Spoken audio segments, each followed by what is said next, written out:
Y dice, si enajenas bienes, cualquier bien, mueble o inmueble, si prestas servicios independientes, cualquier servicio, si otorgas el uso o goce temporal, arrendamiento de bienes, muebles o inmuebles, y si importas, si compras en el extranjero bienes, al comprar en el extranjero, al importar un bien o al importar un servicio, esa actividad está gravada por el IVA.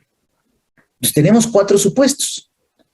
Si eres una física o moral que en el país enajenes un bien, prestes un servicio independiente, otorgues el uso o goce temporal, o importes bienes o servicios, esa actividad, ese acto, está gravada por el IVA y debes pagar el IVA. Y el IVA, dice, se calculará aplicando los valores que señala esta ley, la tasa del 16%. Esa es la regla general, aunque vamos a hablar ahorita de otras 2 tasas, que es la del 8%, que no es realmente una tasa del 8%, sino una facilidad, una disminución de un 50% sobre la tasa del 16%, que finalmente se convierte en un 8%, y la del 0%. Pero la regla general es el 16%. Entonces, al valor que te dice la ley, le vas a aplicar el 16%. Y ese IVA en ningún caso se considerará que forma parte de dichos valores. Entonces, vamos a ver qué significa eso. El impuesto al valor agregado, el IVA, en ningún caso se considerará que forma parte de dichos valores. Entonces, fíjense, primero, identificamos si somos físicas o morales, si estamos en territorio nacional realizando estos actos o actividades, si es alguno de estos actos o actividades, y determinar el valor conforme lo dice la ley. No es, por ejemplo, si es un servicio, si yo presto un servicio, pensemos en la capacitación. ¿Sí? Nosotros el despacho está en la ciudad de Puebla. Y tenemos en la Ciudad de México una oficina, en Guadalajara otra, en Monterrey otra, Veracruz. Pero normalmente estamos en Puebla. Y supongamos que me invitan a dar un curso en León. Ahí no tenemos oficina. Me invitan a dar un curso en León. Hablo con la empresa, con la capacitadora, con quien sea, y le digo, mira, el curso te va a salir en 10,000 pesos. Masiva, sí, masiva. Y dice la capacitadora o la empresa, dice, oye, pero necesito que vengas a darlo aquí. No lo quiero en videoconferencia, lo quiero aquí presencial. Y le digo, sí, está bien, nomás a eso le añadimos los viáticos. ¿Cuánto es de viáticos? Déjame ver. Es el hospedaje, es el transporte, son los alimentos, son los taxis. Mira, de viáticos son 5,000 pesos. Entonces, fíjense, yo le podría decir, mira, los honorarios por el curso, dijimos 10,000 pesos, más IVA. Eso por el 16%. Más los viáticos. ¿Cuánto dijimos de viáticos? 5,000. Mira, en total me vas a pagar 16,600.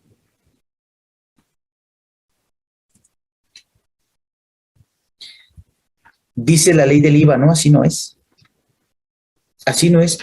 ¿Por qué le estás aplicando el IVA nada más a los 10,000? Pues porque los viáticos son aparte. No, para el IVA no. Para la ley del IVA, los viáticos se suman a la base del impuesto.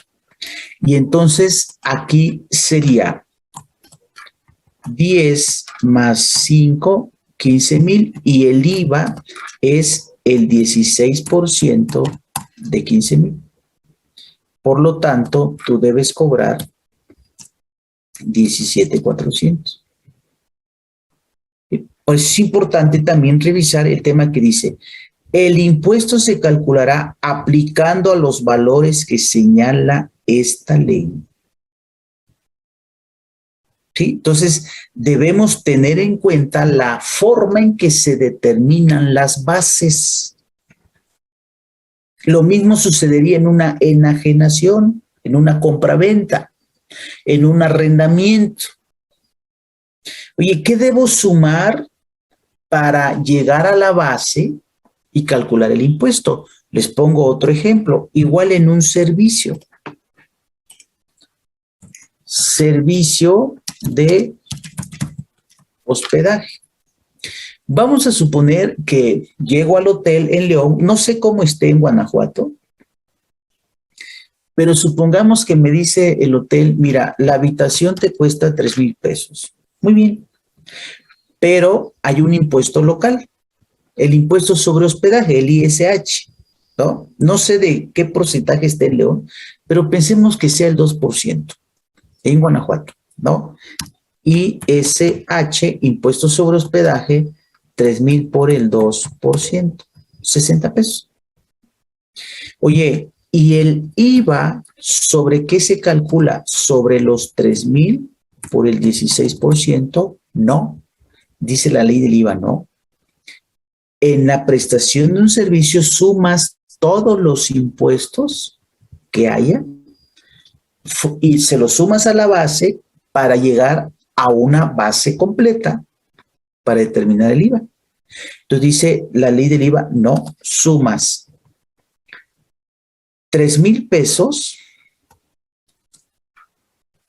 más 60 y eso por el 16%. Entonces fíjense la diferencia.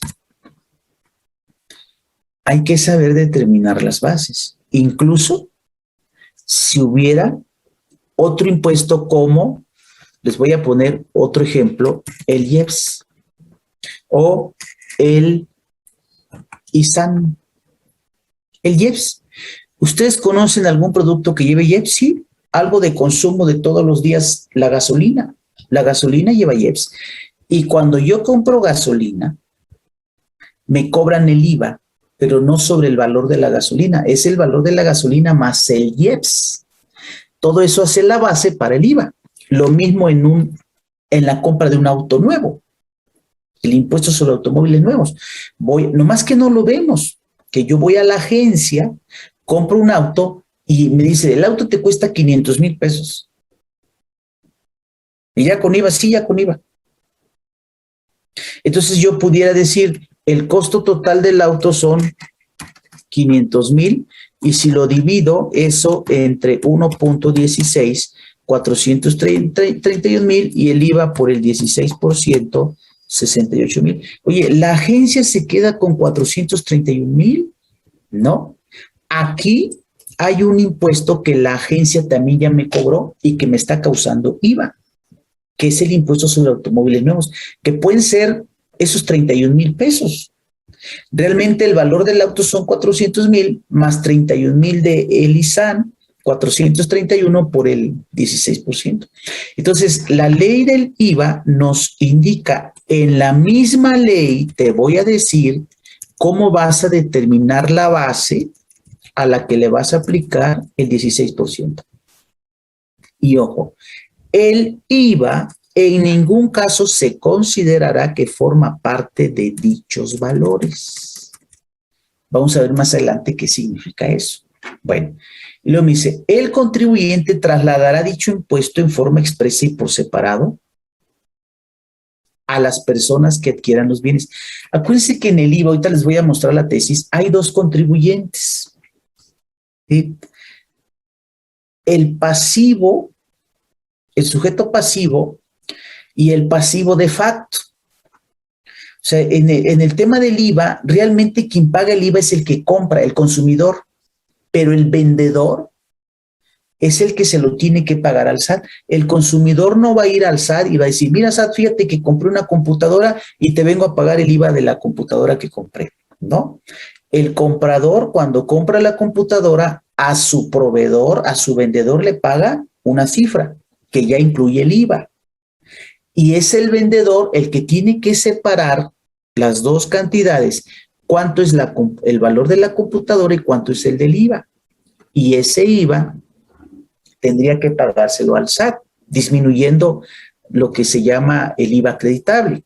Entonces, el contribuyente, ¿a qué contribuyente se refiere? Al que está realizando el acto, al que está enajenando, al que está prestando el servicio, al que está otorgando el uso o goce temporal, al que está importando. El contribuyente trasladar dicho impuesto en forma expresa y por separado a las personas que adquieran los bienes, a los compradores, o a los que los usen o gocen temporalmente, al inquilino o al que reciba el servicio.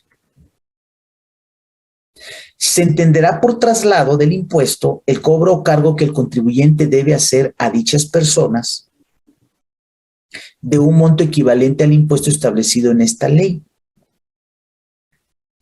A ver, vas a determinar una base y a esa base lo vas a multiplicar por el 16%. Y ese es el IVA que le tienes que pagar al SAT. Y esa misma cifra se la vas a cobrar al cliente, se la vas a trasladar. ¿Sí? Dice, se entenderá por traslado del impuesto el cobro o cargo que el contribuyente debe hacer a dichas personas de un monto equivalente al impuesto establecido en esta ley, incluso cuando se retenga. Sí, es decir, cuando mi cliente me retenga, que hay algunos casos en los que mi cliente no me va a pagar el IVA, me tiene que retener. Aun cuando mi cliente me retenga, yo le tengo que trasladar. Tengo que hacer una especie, algo así como los mimos, ¿no? Tengo que ser como que se lo estoy cobrando. Realmente no se lo voy a cobrar, me lo va a retener. Me va a retener un 4%, un 6%, dos terceras partes o la totalidad. Pero aún así se lo debo trasladar. Vamos a ver el tema de las retenciones. Hay esencialmente dos artículos, el 1A, el tercero, y en el tema de plataformas digitales, el 18J. Entonces, traslado del impuesto es el cobro que le tienes que hacer de una cantidad igual a la que tú le tienes que pagar al SAT. Aunque te lo retenga, tienes que hacer ese efecto.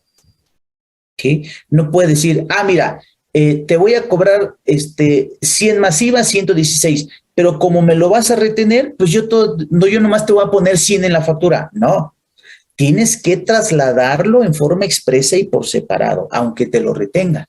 Entonces tú vas a decir subtotal 100, IVA 16, neto 116. Y ahí mismo le pones IVA retenido 16. Este párrafo de la ley del IVA, este párrafo, estaba desde que nace la ley del IVA y se empieza a dar cuenta la autoridad que es más fácil recaudar a través de la retención. Pero antes de que nacieran los FDIs, hoy con los FDIs, en los FDIs le ponemos la retención. Sí, claro, lo estamos trasladando en forma expresa y por separada y al mismo tiempo lo estamos manifestando la retención. Pero cuando se hace este párrafo de la ley del IVA, no existía el tema de el desglose de la retención. Entonces decía, tu factura debe decir 100 más 16, 116. Y el que te retenga te dará una constancia. Pero la factura era independiente de la constancia. Yo en la factura tenía que poner 100 y luego IVA 16, total 116. Y aquel solo me pagaba 100 porque me retenía el IVA. Por eso dice la ley, aun cuando te lo retenga, tienes que trasladarlo en forma expresa y por separado. ¿Sí? Oye, ¿y qué documento hay de la retención? Pues aquel te tiene que dar una constancia. Antes de que en la factura se permitiera hacer el desglose, ¿sí? Hoy yo hago una factura, pero fíjense, antes yo decía, subtotal 100. Y luego decía IVA 16%, 16. Y luego decía total 100, 116. Pero cuando había retención, supongamos una retención de la totalidad, el cliente solo me pagaba 100. Pago del cliente 100. Porque había retención. Y entonces me dice el cliente, yo nomás te voy a pagar 100. Oye, pero la factura dice 116. Sí, porque la ley ha dicho siempre, aun cuando te retenga, tienes que trasladárselo a tu cliente. Trasladarlo es ponérselo en la factura y ponérselo en forma expresa y por separado. Aun cuando te lo retenga, tienes que hacer este desglose. Oye, pero entonces la autoridad va a ver que yo cobré 16 pesos de IVA. ¿Y cómo va a saber la autoridad que no los cobré, que me los retuvo? Ah, porque aquel te tiene que dar una constancia. Entonces, pago del cliente 100 y luego constancia de retención 16. Esa constancia de retención, muchos años la conocimos como el formato 37A. Entonces, así funcionaban las cosas antes. Esto era la factura y esto era el pago. Y había que acompañar o pedirle al cliente la constancia. Ahora sí, cuando el SAT me revisaba, el SAT me decía, oye, a ver, cobraste 16 pesos de IVA. No, SAT, no los cobré, me los retuvo el cliente. Mira, te muestro el depósito, aquí está el depósito. Ok, ahora muéstrame que sí te lo retuvo. Aquí está la constancia. Si yo no tenía la constancia, en ese momento iba yo con el cliente y le decía, oye, me tienes que dar mi constancia.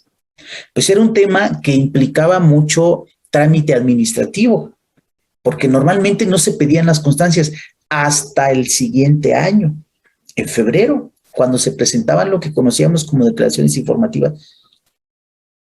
Y ya a esas alturas ya muchas empresas ya se habían olvidado, ¿no? ¿Para qué no viniste en enero? ¿Para qué no viniste en marzo del año pasado? ¿Por qué vienes hasta ahora? Me arriesgaba a que el SAT me dijera, como no tienes la constancia de retención, entonces me debes estos 16, porque sí los cobraste.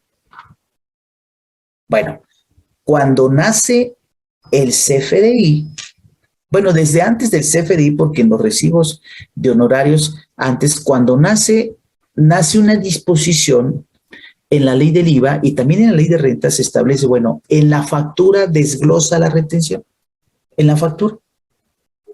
Ah, muy bien, entonces llegó un tiempo en el que ya no se hacía así. Decía, en la misma factura, retención de IVA, por ejemplo, el 4%. En la misma factura se añadía, le voy a poner aquí el 16 para que coincidan las cifras de arriba. Retención de IVA, la totalidad, y entonces decía neto a pagar 116 menos 16, 100. Y ahora sí, el cliente de todas formas me pagaba 100, ahora ya coincidía la factura con el pago, ya coincidía, ¿sí? Pero independientemente de que yo tenía que desglosar en la factura la retención, el cliente me tenía que dar mi constancia de retención. Independientemente de que en la factura viniera desglosada la retención. Eso no eximía al cliente, me tenía que dar mi constancia. Y seguíamos en problema. Oye, mira, SAT, aquí estás viendo que dice neto a pagar 100 y me pagó 100. Sí, pero ¿dónde está tu constancia? No la tengo, entonces no te retuvo, me lo pagas. Oye, pero es que ya la empresa ya no está, ya cerró, desapareció, no me quieren dar la constancia. Me pagas ese IVA. Pero ya te lo pagué vía retención, me lo pagas. Hasta que nace una regla en disposiciones misceláneas donde dice, bueno, si quieres, puedes optar, hace una regla, la 2754, la regla 2754, resolución miscelánea fiscal 2.7.5.4, que dice, si quieres, no le des constancia. Si tu proveedor te está desglosando en la factura la retención, no le des constancia. La propia factura hace las veces de constancia y de retención. Por lo tanto, ya no le des constancia. Si quieres, no, si se la quiero dar, bueno, pues dásela. Pero si quieres, no se la des. Y eso obviamente le permitía al prestador del servicio, al enajenante, etcétera, argumentarle al SAT, mira SAT, no me dio constancia porque aplicó la regla 2754. Así es que me avalas la factura, yo ya te pagué el IVA vía retención. Así estuvo muchos años. Si quieres, hasta que me parece que fue en el 19 o en el 20, donde ya se plasma en la ley. Y dice, si en la factura se desglosa la retención, entonces ya no se expide constancia. Y ya hoy tenemos esa condición. Pero aun cuando te retenga y pongas en la factura la retención, quiero que le separes, le traslades el IVA de forma expresa y por separado. ¿Sí? Entonces, a eso se refiere esta disposición de, se entiende por traslado del impuesto el cobro o cargo que el contribuyente debe hacer a dichas personas, a los clientes, de un monto equivalente al IVA establecido en esta ley, incluso cuando se retenga. Debe haber traslado. ¿Sí? Bueno, el contribuyente pagará en las oficinas autorizadas. Hoy, esto antes era presencial. ¿Sí? Hoy ya no. Antes íbamos a las oficinas del SAT, llenábamos las declaraciones, que se compraban unos formatos y se utilizaba la máquina de escribir. Se permitía llenar a mano también la máquina de escribir. Y ya llena se firmaba y se presentaba en el SAT y ahí se pagaba. O en el SAT no sellaban, íbamos al banco y pagábamos en el banco. Después se generó en el banco un documento que se llamaba hoja de ayuda, donde se llenaba ya no la declaración sí me la admitían, pero en una hojita aparte se desglosaba lo que iba yo a pagar y el banco me recibía el importe ya con esa hoja de ayuda y me sellaba mi declaración. Hasta llegar a lo que conocemos hoy.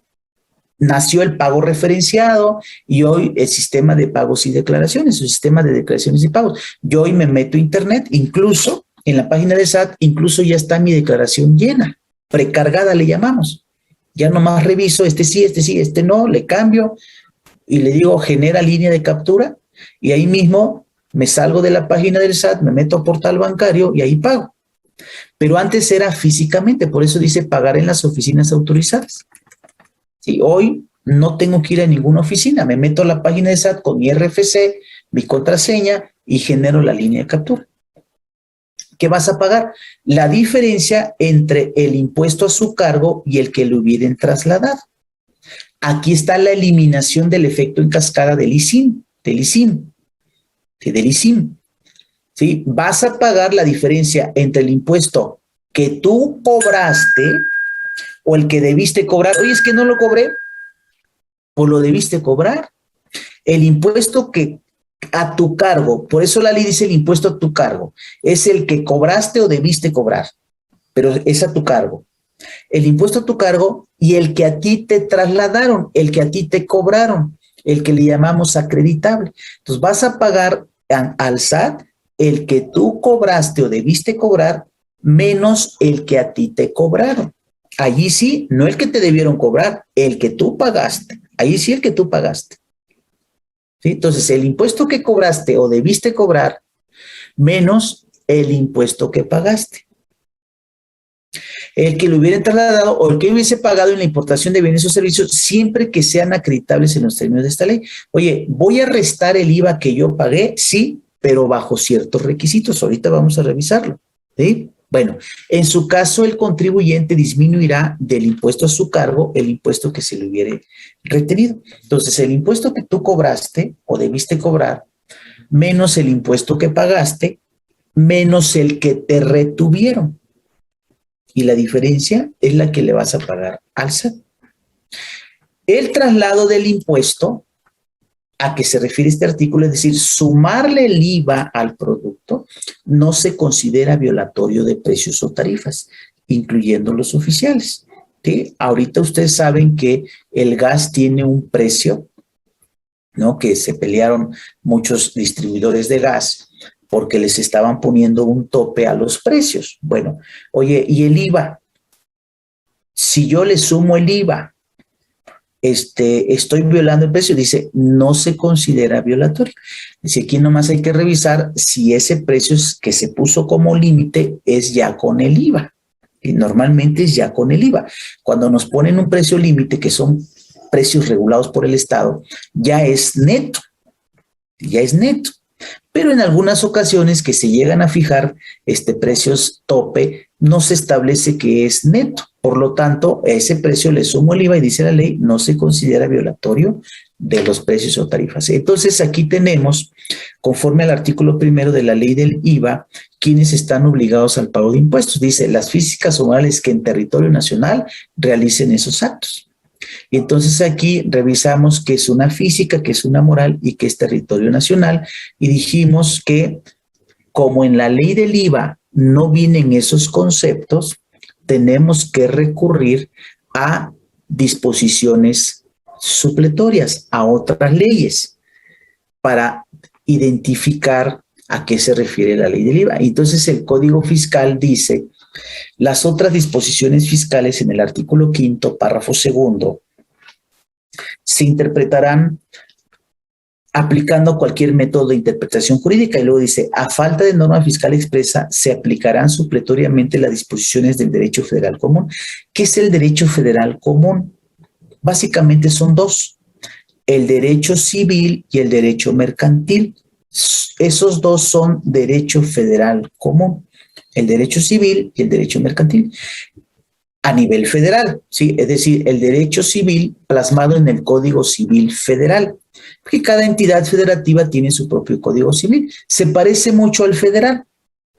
Sí, el que más se parece es el de la Ciudad de México, pero no tomamos ni el de la Ciudad de México para efectos de impuestos, no tomamos ni el de la Ciudad de México, ni el de Puebla, ni el de Tlaxcala, ni el de Veracruz, tomamos el Código Civil Federal. Y lo mismo en el código, en el derecho mercantil, que es el Código de Comercio. ¿Sí? Aquí las entidades federativas no tienen código de comercio todas, pero hay uno a nivel federal. Entonces tomas el Código Civil Federal y el Código de Comercio Federal y ahí buscas lo que en las leyes fiscales tengan lagunas, lo buscas allí.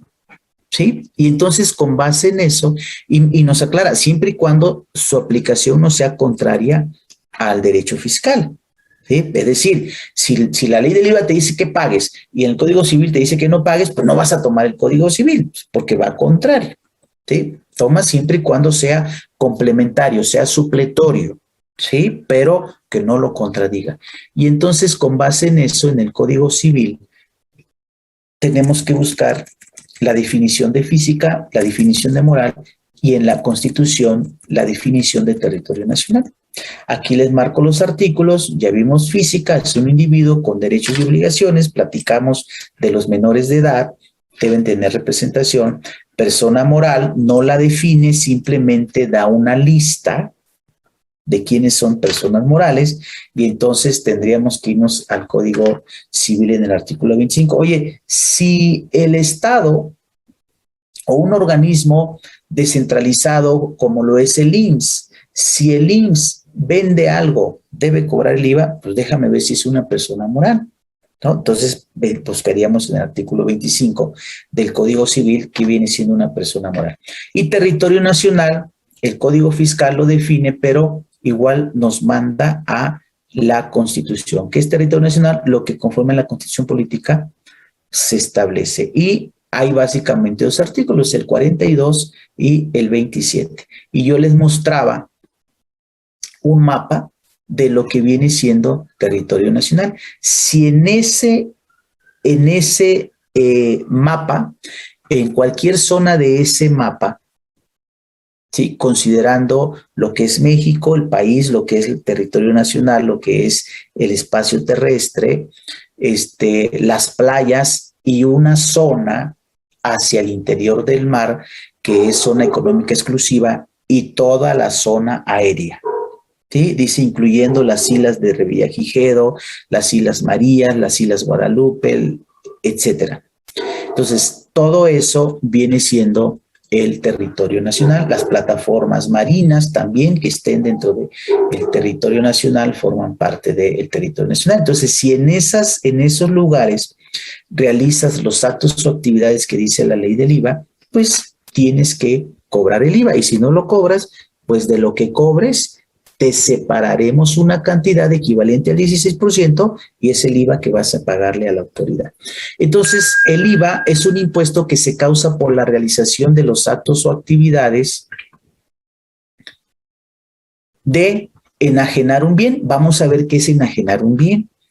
Prestar un servicio independiente, otorgar el uso goce temporal, importar bienes o servicios. Ojo, siempre y cuando se realicen dentro del territorio nacional, y aquí puse unos comentarios, independientemente de el tipo de persona que lo realice, una física o una moral, no importa, ¿sí? Independientemente de la nacionalidad de la persona que lo realice.